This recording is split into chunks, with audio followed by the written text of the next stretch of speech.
Hey, welcome everybody to the Fighter Share Report live. It is 11 something, 11:30 something. So, hey, my partner's here. I'm here. It's Sunday.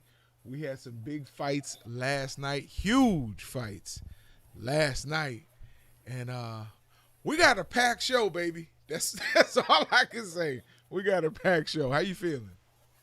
Man, I'm here, man. Happy to be here, brother. Listen, yeah, we did. Listen, if you're a combat sports fan, Woo, last night woo. was your Christmas and New Year's all rolled into one. Yes, sir. Yes, sir.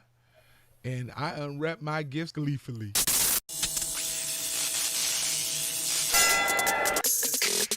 It can stay in the 30s. I'm good with it. 20s, 30s, I'm good with it. It I just mean, when you got that natural installation, bro, it's cool. I get it. But for no. me, I just real men come from the north, so we can deal with oh, there we go. Okay, there we go. That sums it all up. That's good to we me. can deal with the cold.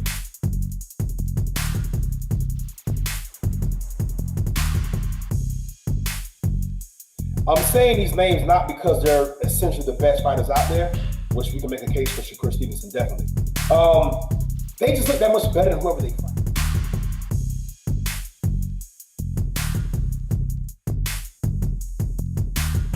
I think he might want to keep this thing on the feet and stay any way possible. Stay away from that guillotine choke. He was Yeah, squeezing Buddy's face in the last fight and yeah. put him out. Come on, dog. Let's fight. Welcome to the Fighter Share Report. Hey, welcome to the Fighter Share Report. Let's jump right in, bro. UFC Vegas 19 recap. Man, look. Um, I don't know if you want to start at the main event and work back. Um, Let's because let's build up to that because that's the culmination. So please, let's work up from that. okay, so I'm gonna give this one to you. Um, the first one you want to talk about. Listen, man, I thought that the Caitlin Vieira fight Yes. against the young lady that fights out of South Florida. Yes. Listen, her boyfriend's a light heavyweight. He might be in trouble. That girl can fight. Can and she? and she was not supposed to be able to hold her own on the ground like that with Ketlin Vieira, bro. I was extremely surprised at that fight. She gave a good showing of herself, and she got the decision. She Listen. made that look relatively easy going to get someone that has a ground game as revered as Ketlin. Listen, bro. When somebody has your back and you put a hematoma on their forehead, that says something about your skill and your tenacity. And that's what it was. She was gonna beat that girl to the Yeah, bell rang. She didn't that's care. exactly what it was, bro. Great observation. It was. Yeah, she was on her, bro. She was on her. Yes, it was incredible. That was like having cheesecake before the pizza because that Mm. was such a good round, a good fight because everybody thought that she was going to lose 29-28 Yeah, when you listen to the yeah, yeah, commentators. But yeah. she beat that girl when the other girl had her back. She had her in a choke and she punched her out of that choke. I Yeah, was that was like, pretty impressive. whoa, that was a co-main that was deserving to be a co-main. They deserve to have fans there for that fight, Yeah, yeah, yeah. bro. I'm trying to remember who the fight What do you think was. about Phil Halls? That's what I was trying to remember that fight. Um, hey, what can you say about Phil Halls? Honestly, I love the fight. He better learn. I can say a few things about Phil Halls. Wayne better learn how to move his head too. Yeah, He also better learn how to get off the center line, move and pivot out. That back and straight up is going to get you clipped, yeah. as it did a few times. And he's to do a better job of learning how to fight out of the tie clinch. He got caught in that a few times too. A few elbows in the knee. Granted, a lot of that might have been from fatigue because it was a very hard fight all the way through. But hey, you want to be elite, you better move that melon. Right. And I expected a better showing from Phil because Phil's been around. Yeah, yeah. But at the end of the They've day, been what bringing did they him say? along. They've been bringing him along steadily, but very deliberate. It's not been a fast track for Phil Halls. Right. But at the end of the day, what do they say? A win is a win is a win. However you get it, Right. however you get it. All right, let's get into the one I've been waiting for all night long to talk about. Take it, big boy. Listen, the Black Beast versus Curtis Razor Blaze. I forgot Curtis Razor Blaze was a junior college national champion wrestler. Curtis Blaze was winning that entire fight, bro. Curtis Blaze had the game plan. It was executing it perfectly, but they kept saying since round one, if he would just sit down on the uppercut when Curtis tries to come in to take him down. Curtis didn't try to take him down normally. Curtis was trying to get up against the fence. But when Curtis started tasting them right hands, Curtis was like, okay, I got to take Buddy down. He shot in and he got shot out. Because that uppercut, it looked, if you're not a fighter or if you're not a student of the game, it didn't look like that right uppercut should have hurt him. But when you look at Derek Lewis's hips, when he turned into that right hook and caught Curtis Blaze coming in, Curtis was out when he got hit. Those last two shots on the ground, the referee probably was like, ooh, and forgot he wasn't a fan. Herb Dean forgot he was supposed to get in and stop that. Listen, man, Curtis Blaze didn't have the plan. You know why? Because he got stretched. And you know why he got stretched? You know who had the plan? Derek Lewis had the plan. He knew that the only way Curtis Blaze was going to win that fight was he had to get him on the ground. And when he shot early in the first round, he got buzzed. He didn't catch him clean. That back Blaze up. But as the fight progressed and Blaze began to land some of those lead kicks and throw those awkward jabs, he was able to kind of get Derek Lewis off. He fell in love with what he thought was success, but he was ready to fall into the pit of the snake. And the Black Beast prevailed. Great fight. I enjoyed every minute of it. Listen, real quick on that, that's why you need to teach leg sweeps. Not just charging in for singles and doubles, but you need to learn how to do leg sweeps. That would have taken that uppercut out of the game. All right, so the Showtime, PBC on Showtime recap. Baby, I know you saw this card. I know you saw this card. You know I did, brother. Listen, I was so happy to be able to watch the fights last night that I did. My TV was flipping all night. But listen, yes, I watched all three fights on this card. None of them disappointed, but a few of them under-delivered, and the one that under-delivered for me was the first one, Robert Easter Jr. against Ryan Martin. You and I know Ryan Martin personally. Yes. I've been around Robert Easter on a couple different occasions. I expected a better fight from both men. Yes. I thought Easter had the more moments where you were like, oh, okay, that was a pretty hard shot. That was a very stiff jab. Oh, that was two stiff jabs. But other than that, I thought this fight under-delivered. Yes. Not underperformed. Yes. So for me, that was that fight. Otto Wallin showed that, hey, outside of the top 4 or 5 guys, count me in. I'm legit. I ain't going to knock nobody out. But if I can go the distance with you, I probably got the best skill set amongst all heavyweights when it comes to doing everything, a la Tyson Fury. And then the main event was the main event. It was a little bit of a snooze fest, and I didn't like the decision, but I'm okay with what's happening here. Dive in, bro. How you see it? Listen, I want to go back to that the Robert Easter fight. You're right. I mean, I expected more out of Ryan Martin personally.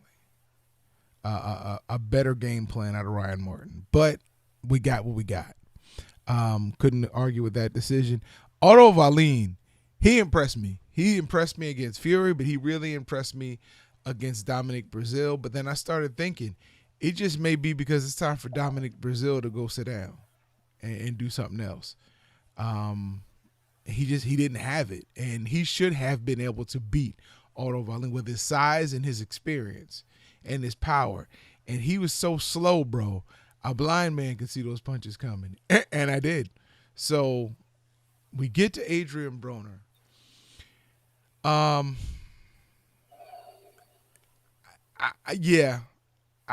wasn't thrilled with the decision either.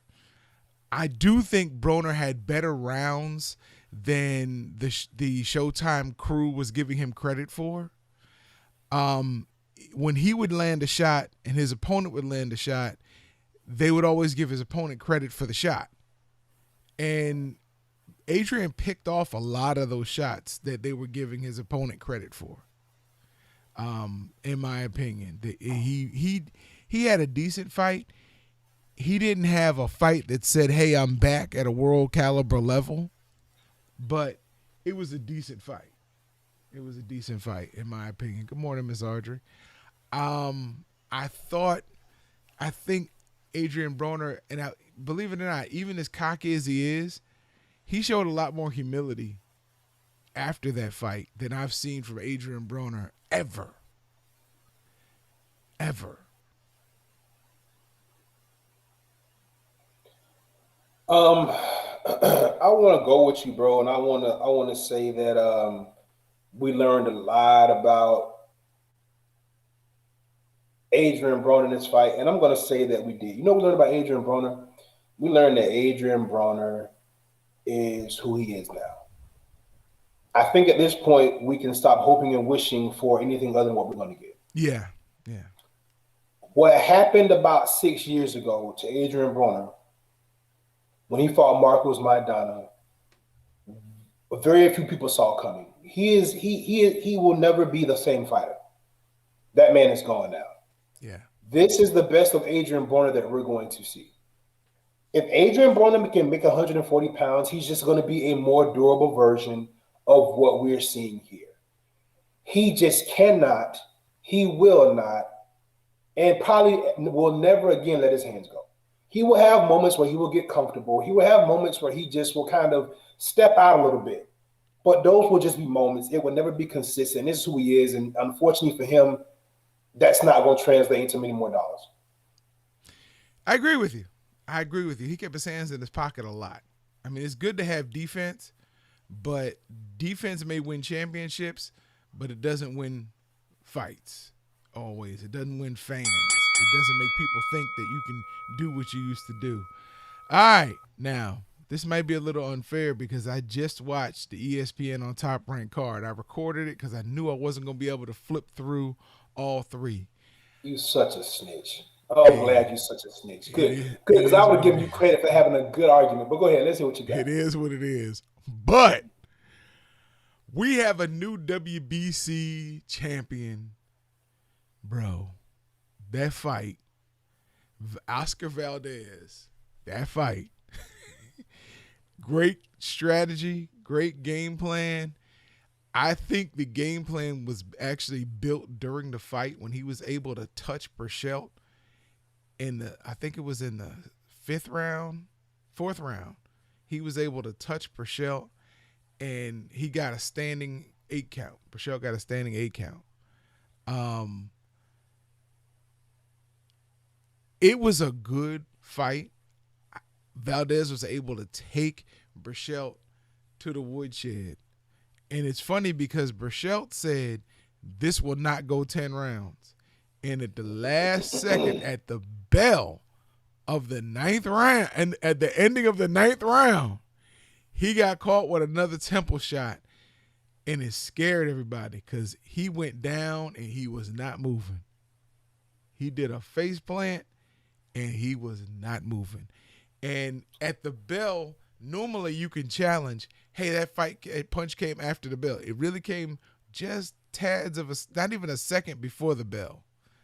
But the ref he called that. That was over. It was a good fight. Oscar Valdez is your new WCW. Is it a super welter? I mean super lightweight champion. Mexico versus Mexico. And it ticked him off. It ticked Valdez off because, as they say, everybody's childhood idol, if you're from Mexico, Julio Cesar Chavez Sr. went on TV and picked Miguel Berchelt. And then the president of Mexico went on TV and picked Berchelt. Can you imagine if the president of the United States went on TV to pick a fight? No, but maybe he should probably get him more voters. But that's neither here nor there. Look, this was a complete and utter culture-changing fight for the Mexican people because here you got two guys that were polar opposites. You got Oscar Valdez, who was the baby. He's the poster boy. He was the Olympian. He was the guy that everybody thought initially was going to be the prince of Mexican boxing, right? He was going to be the guy right under Canelo, but right above Ryan Garcia because he's a homegrown product, right? Mm-hmm. But no, here comes this guy from the humble beginnings and has to basically fight his way through and fight his way up and fight his way against, but also fight in what? A very Mexican style. He Mm-hmm. was everything that embodied what a Mexican boxer should be. He was unapologetic and a little bit brash and look, took on our comers. So really you had two guys representing culture, but from two different spectrums. And safe to say, most people identify with Miguel Berchelt. Yes. So that's why you had that kind of fan base rooting for him. But people that really paid attention to boxing, they knew that this kid, Oscar Valdez, had the goods, but could he beat a pressure Mexican style fighter like Miguel Berchelt? We've seen him time and time again take a licking and keep on ticking and eventually knock his opponent out. Mm-hmm. But guess what happened last night? It was a boxing clinic. You want to see a shutout, a perfect game? That's what Oscar Valdez did last night. That happens very rarely in boxing, but when it does, everybody recognizes it. And that's exactly what happened to him last night. And Berchelt was a dead man walking, and he walked right into that check hook and came down in a tumbling heap. And it's probably early candidate for knockout of the year, bro. It was a beautiful fight, a beautiful knockout and game plan by Oscar Valdez, who's also trained by who? Eddie Reynoso. The same trainer of who? Canelo Alvarez, which is why I just said right below Canelo, but right above Ryan Garcia because he's a homegrown product. All the stars aligned for Oscar Valdez last night. I was happy for him. Will Miguel Berchelt be back? Yeah, but I don't think he'll be able to beat Oscar Valdez, bro. When you beat a guy like that and you do everything that you wanted to do in that fight, and that guy stuck this game plan, was true to who he was, and you beat him like that, you might not. I don't know if we need to see a rematch. He's not right away. I think it's going to be a case of Teofimo Lopez, Vasily Lomachenko, where the loser doesn't want a rematch. Doesn't want a rematch. All right, your time, 2 minutes. So, yeah, I had a very fulfilling day yesterday. I was able to indulge myself completely and immerse myself completely into combat sports. And it's one fight that I feel like I can take at least the next 90 seconds to talk about that we didn't get a chance to get to on the show. If you tuned in yesterday at all, and you tuned in to Sky Sports, you're able to see Josh Kelly against David Adavazian. I know I butchered his name. But Josh Kelly was basically like the Shakur Stevenson of the UK. He was their Olympic hopeful. He was that poster boy. He was the next great British boxer with a little bit of swag to him, right? A lot of head movement, good feinting, good footwork. He almost looked like an American boxer, you would say, just with a little bit of tea and crumpets. And last night was his moment. He was getting ready to fight the grizzled old vet, the immigrant vet, David Adavazian. And why he had the belt, bro, this was going to be a very tough fight because, this is a big step up for Josh Kelly. And what do we get treated to? We got to see the young kid get broken into pieces. For all the hopes and dreams that we had, he was not ready. The old grizzled vet took him behind the bush and beat him from pillar to post. I think Josh Kelly's best moments in the fight were probably very early in the fight because after that train went downhill and it went downhill fast. I hope Josh Kelly can recover because, for the greater good of the British boxing and probably boxing globally, you want a kid like Josh Kelly to be successful. Like I just said, he's got a little bit of swag to him, whatever that means, being from England. And he's a good boxer. He looks good when you watch him fight. He's athletic. He's twitchy. He does all these cool-looking things. But, man, when you're young in your career, a la Adrian Broner about 6 years ago, when you get broken like that and you get broken early, you're never the same. So, hopefully Josh Kelly comes back. But, boy, it was a beat. Good point, man. Wow. I heard about the fight. I didn't see it. I heard about the fight. Listen, last night was a sobering reminder of just how risky and how much these fighters give up to get in the ring. If you saw the Oscar Valdez Miguel Berchelt fight, you saw something in the fight that reminded you as to why there are so many fight fans and so few fighters. Miguel Berchelt got knocked down twice in the round he got knocked out in. As much fanfare and luster that shined upon him as he came in the ring was as much concern that surrounded him as he laid unconscious on the canvas. these fighters, men and women who get in there, face an uncertain fate. The longer they fight, the more they fight, the more opportunity they have to end up like Miguel Berchelt did last night. The belt doesn't matter. The record doesn't matter. And in that moment that you're laying on the canvas and you can't move, your family's only thinking of your safety. Then and going forward, are we going to be able to revive this person? Are they going to be the same person? Forget fighter, but are they going to be the same person going forward? Are they going to have to learn how to walk again? Are they going to have to learn how to talk again? Because when someone gets knocked out, it's because of trauma to the brain. And that's what happened last night. Fortunately, we saw Miguel Berchelt be able to sit up. So that was a sobering reminder to me, bro. When I see somebody get knocked out like that, it's just like, okay, you start to ask, what's worth it? Listen, boy, the paycheck for one. But listen, bro, you talk about that knockout. Now, if you watched that Derek Lewis knockout. Yes.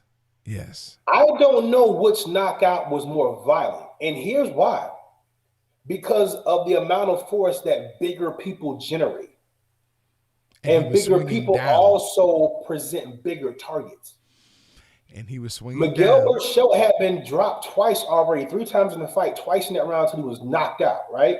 Mm-hmm.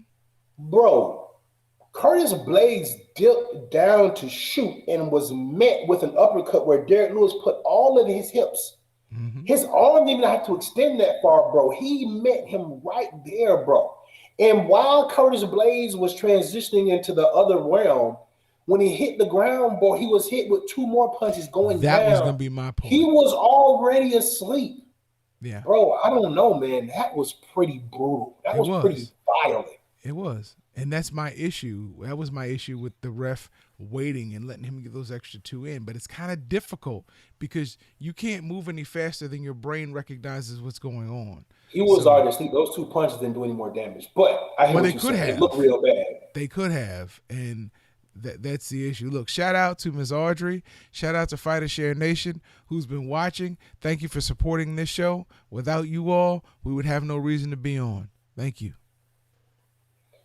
Fighter Share Nation, we'll see y'all tomorrow on our Let's Refine show. We get to still talk about this because, boy, these knockouts going to last a long time. Spread a little love. We'll see y'all tomorrow. Same bad time, same bad place. Peace.